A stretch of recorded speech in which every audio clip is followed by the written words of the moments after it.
Hi అండి. అందరూ ఎలా ఉన్నారు? పప్పుతో ఆవకాయి, మజ్జిగ మిరపకాయలు ఉంటే ఆ కాంబినేషన్ భలే ఉంటుంది కదండీ! సూపర్‌గా ఉంటుంది.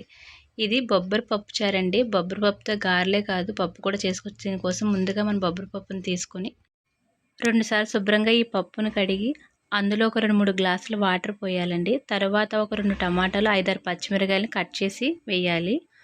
తర్వాత ఈ పప్పును కుక్కర్‌లో పెట్టి ఒక 10, 15 విజిల్స్ వేయించాలండి. ఇందులో కొంచెం ఆయిల్ కూడా వేసుకుంటే బావుంటది. మెత్తగా ఉడుకుతుంది.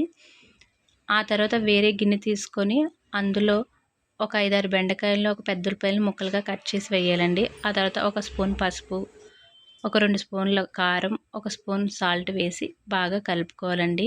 ఆ తర్వాత కుక్కర్‌లోంచి పప్పును తీసి చల్లారిన తర్వాత గరిటెతో బాగా మెదపాలండి. ఆ తర్వాత కరివేపాకు, కొత్తిమీరని కూడా వేయాలి. ఒక నిమ్మకాయ సైజ్ అంత చింతపండు తీసుకొని, ఆ చింతపండు రసాన్ని కూడా ఇందులో వేసి పప్పును బాగా మరగనివ్వాలండి. తర్వాత స్టవ్ ఆన్ చేసి ఒక ప్యాన్ పెట్టి అందులో ఆయిల్ వేసి 4, 5 వెల్లుల్లి రెమ్మలు దంచి వేయాలండి. ఒక స్పూన్ ఆవాలు, ఒక స్పూన్ జీలకర్ర, 4, 5 ఎండుమిరకాయలు, కరివేపాకును కూడా వేసి పోపు పెట్టడమేనండి. అంతేనండి.